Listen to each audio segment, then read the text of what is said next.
Les bonjours à tout le monde. Alors, j'espère que vous allez très bien, d'accord? Parce que moi, je vais super bien et j'ai tout le plaisir d'être à votre compagnie pour pouvoir vous amener dans une nouvelle aventure, n'est-ce pas, de français comme ça. Et aujourd'hui, nous allons nous promener un peu en orthographe, d'accord? Ce sera une aventure, n'est-ce pas, en orthographe. Et on va écrire ici orthographe. Voilà.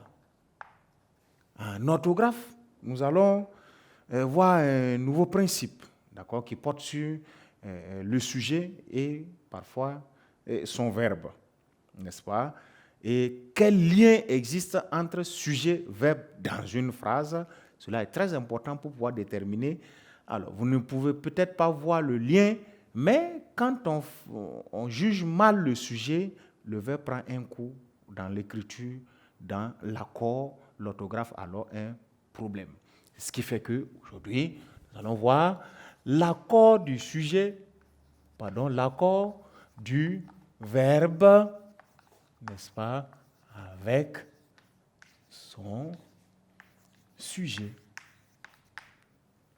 Donc, l'accord du verbe avec son sujet, c'est dans le sens de pouvoir déjà vous faire remarquer que, au fait, un verbe a un lien d'interdépendance avec toujours un sujet. Il s'accorde avec quoi? Comme on vous l'a dit, c'est lui qui est l'agent qui accomplit l'action de l'autre. On va commencer par noter ça en disant que le verbe est le sujet, n'est-ce pas, dans une phrase,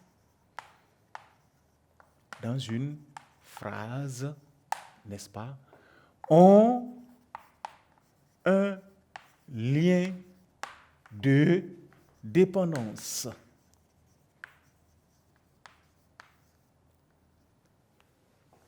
Ils ont un lien de dépendance, n'est-ce pas? Ce lien est l'accord. Parce que vous allez vous rendre compte que le verbe, on va le dire ainsi, parce que le verbe est le noyau, on l'a dit, de la phrase, n'est-ce pas? Le sujet pose son action. C'est ce que ça veut dire. Vous voyez l'importance qu'un verbe a dans une phrase. On ne peut pas se passer d'une... sauf dans les cas de phrases averbales, nominales, etc. Dans une phrase où il y a un verbe, il devient le noyau, puisque c'est lui qui indique l'action qui est posée ou l'action dont il s'agit. Mais cette action-là est posée par un sujet. Et au regard de cela, entre le verbe et puis cet agent qui pose son action-là, c'est-à-dire l'action du verbe-là, il doit avoir forcément cette relation d'interdépendance-là. Comme on vient de le dire, il y a une certaine dépendance. Ils dépendent l'un de l'autre dans les principes d'accord, n'est-ce pas? On va dire qu'en règle générale, le verbe s'accorde, n'est-ce pas, en nombre, en personne avec le sujet. Voilà pourquoi vous allez dire troisième personne du singulier. Si vous dites troisième personne, on ne sait pas le nombre maintenant, c'est quoi? Troisième personne, est-ce que c'est la troisième personne du pluriel? Est-ce que c'est la troisième personne du singulier? Quand vous dites deuxième personne, est-ce que c'est la deuxième personne du singulier ou bien est-ce que c'est la deuxième personne du pluriel? Ces deux facteurs-là associés, il faut que le nombre soit connu, n'est-ce pas, et que la personne soit précisée afin que le verbe puisse décider de se mettre dans un accord particulier. Et on va le dire ici que, voilà, j'écris un ici, non, on ira à la ligne pour mieux le présenter. Donc, en règle générale, n'est-ce pas? En règle générale, le verbe s'accorde, n'est-ce pas? On va dire un nombre n'est-ce pas? Et en personne, selon, on va dire, selon la personne, avec le sujet.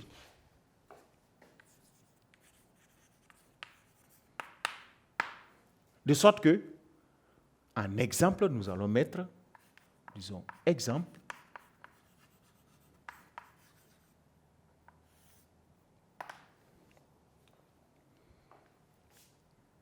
Nous mangeons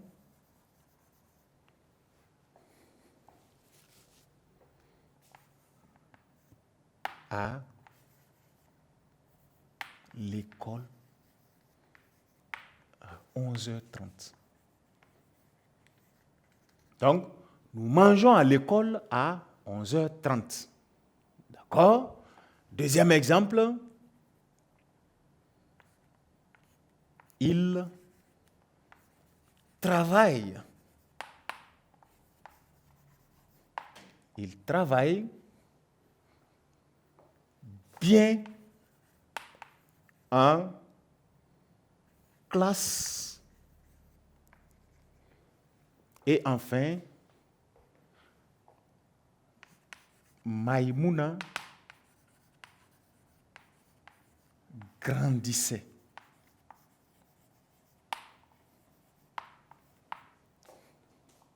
Point. Nous allons matérialiser cette généralité-là ou vérifier cette généralité à travers ces trois exemples. Ce qui se passe, c'est le suivant. Regardez, nous allons repérer chaque verbe par soulignement d'abord. Mangeons, travaille, grandissait. Regardez, dans l'analyse de ces trois verbes-là, mangeons n'a pas pris. Alors, cette partie-là, où on va dire ce suffixe-là, pour rien. Travail n'a pas pris ENT pour rien.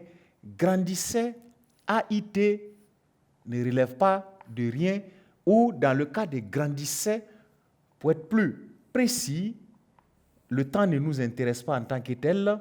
Prenons le T final. Très bien. Au fait, c'est parce que vous avez nous ici que mange peut se retrouver à mangeons. Si c'était vous, ça ne va plus être mangeons. Ça va être autre chose, peut-être manger. Si c'était tu, ça va être mange, etc. Et ça vous permet de vous rendre compte que cette métamorphose-là, ce changement-là, cet accord-là, est fonction de nous, qui est pluriel, et deuxième personne, n'est-ce pas?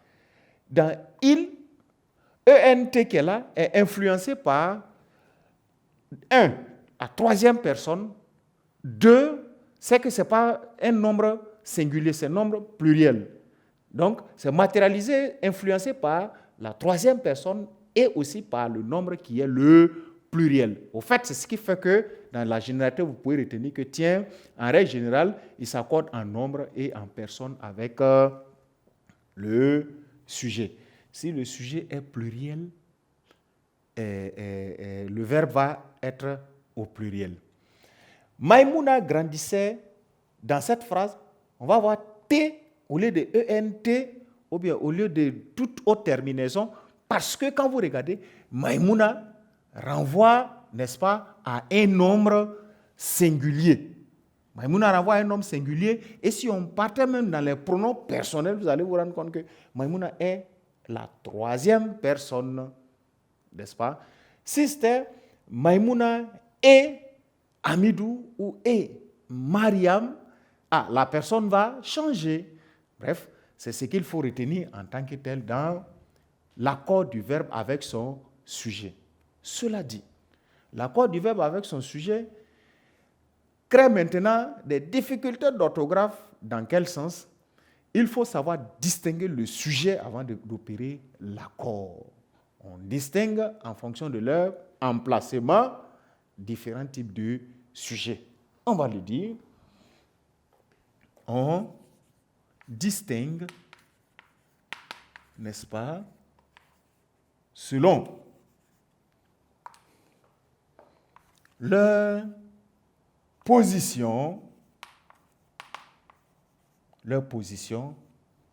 par rapport au verbe, n'est-ce pas, selon leur position, n'est-ce pas, les sujets, on va mettre 2 points,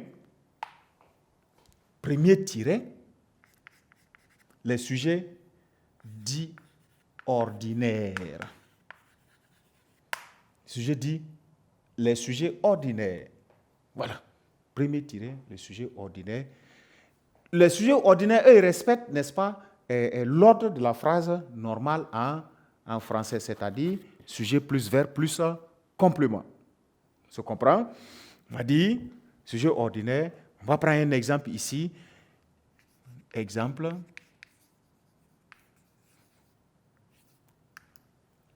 Voilà. Il travaille bien en classe. Dans il travaille bien en classe, on va souligner il pour dire sujet, n'est-ce pas, et travaille en blanc cette fois, verbe. Le sujet ordinaire est le sujet qui se place normalement, n'est-ce pas, comme dans le schéma de la phrase ordinaire en grammaire. Sujet plus verbe plus complément.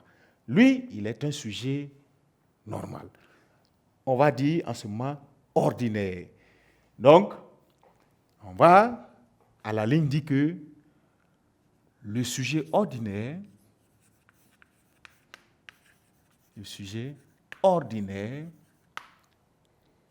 n'est-ce pas,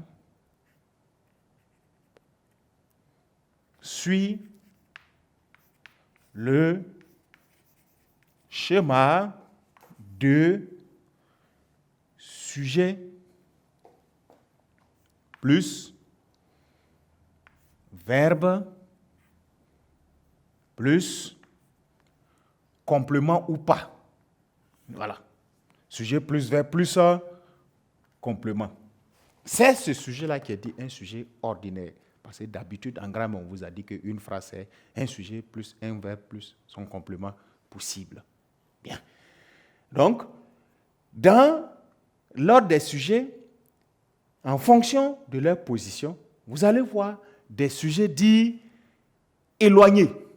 D'accord? On va écrire ici, d'accord, les sujets éloignés. D'accord? Et mettre à la ligne, prévenir que ils sont placés loin du verbe. Donc, dans la position de ces genres de sujets-là, vous allez vous rendre compte que le sujet est dit et le verbe est un peu devant, n'est-ce pas, dans la phrase. Et ce sont ces genres de sujets, la plupart du temps, qui induisent en erreur. Il faut faire très attention quand le sujet est émis. Attendez, n'oubliez pas quand le verbe va venir enfin de vous rappeler, n'est-ce pas, ou d'avoir à l'esprit que, tiens, le sujet qui avait été évoqué là, c'est lui son verbe qui vient maintenant d'arriver. C'est parce qu'on a écrit le sujet simplement un peu tôt et le verbe un peu plus loin de lui. Voilà pourquoi on dit ils sont placés loin du verbe. Alors, donc, nous allons à un exemple voir des cas de figure où vous voyez le sujet et le verbe n'est pas immédiatement proche de lui, comme dans le cas des sujets ordinaires. Et comme ça, nous allons mettre exemple, n'est-ce pas? Exemple. Exemple. Femme. Enfant. Et vieillard.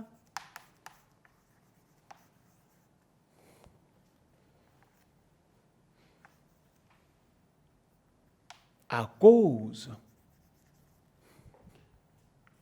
de, on va l'écrire ici, à cause de la peur, n'est-ce pas, à cause de la peur des individus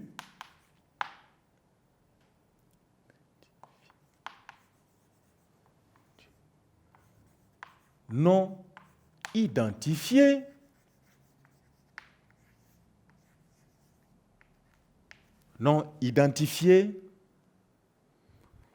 quittèrent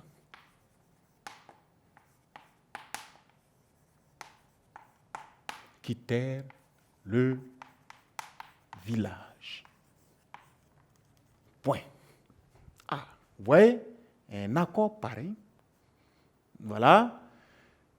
Vous allez vous rendre compte que qui quittait le village, en réalité, c'est femmes, enfants et vieillards, n'est-ce pas, quittèrent le village. Mais si cet exemple du passé simple peut, en fonction de la prononciation, rendre aisé, si vous voulez,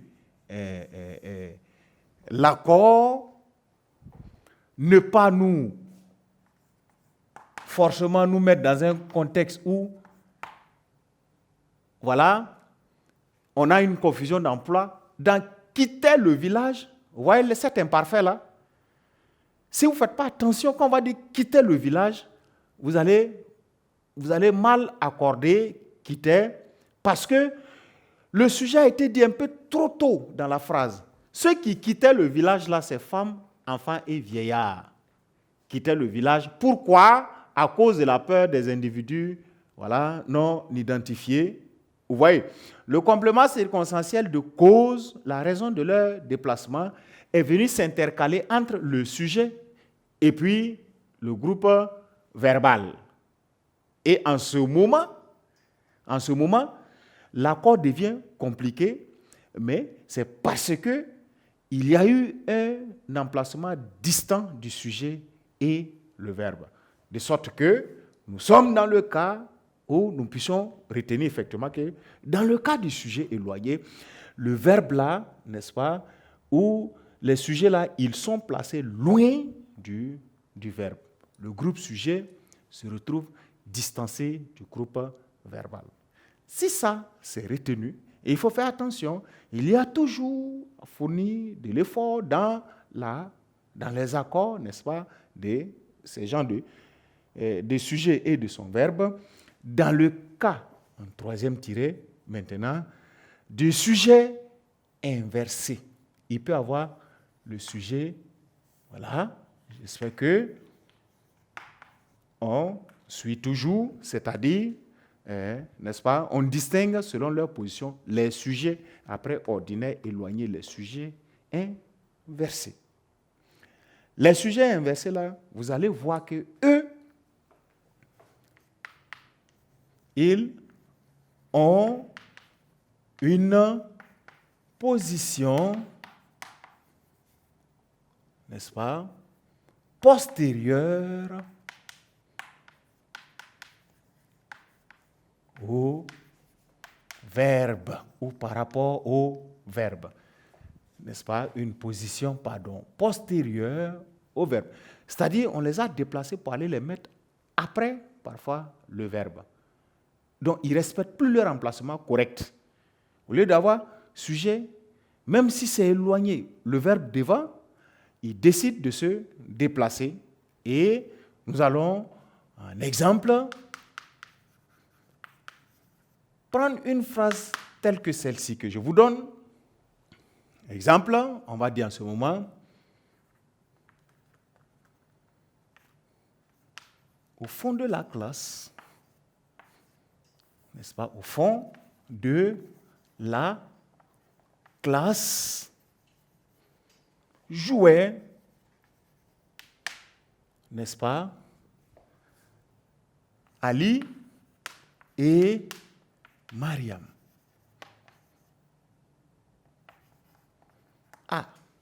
Au fond de la classe jouait Ali et Mariam, si vous ne faites pas attention, vous pouvez facilement vous tromper dans l'accord de jouer, parce que qui jouait, n'est-ce pas, c'est Ali et Mariam. Vous voyez l'emplacement qu'ils ont. Si on disait que Ali et Mariam jouaient, vous êtes très enclin à vous retrouver dans cet accord. Vous êtes disposé très rapidement parfois à trouver cet accord par rapport à lorsque ça fait une position pareille. C'est-à-dire, le sujet devient maintenant postérieur au verbe.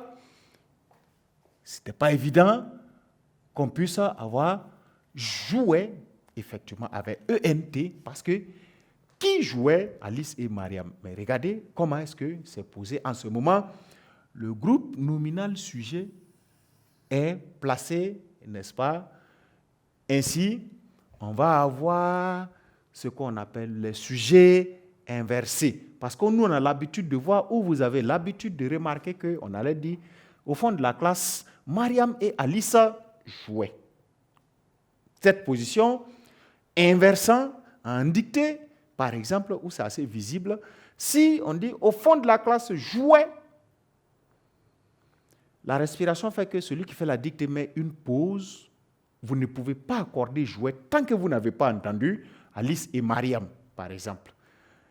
Maintenant, accorder, avec un pluriel ou un singulier, voilà, relève voilà. Soit vous connaissez le texte qui est en dictée, ou bien en tout cas c'est un hasard d'essai comme ça qui peut coïncider avec un accord correct. Mais c'est parce que quelque chose vous a échappé. Mettez-vous à l'esprit que tous les sujets ne sont pas ordinaires. En plus des sujets ordinaires, tous les sujets ne sont pas éloignés. En plus des sujets éloignés, enfin, il n'y a pas que des sujets éloignés et ordinaires, mais les sujets, ils peuvent être inversés. Et dans tous les cas de figure, il faut toujours bien repérer le sujet avant de faire l'accord dans une phrase.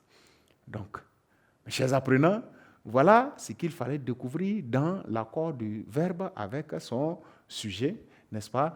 À la suite de quel type de sujet nous allons maintenant appliquer un exercice pour voir, n'est-ce pas, nous entraîner à commencer à opérer les bons accords.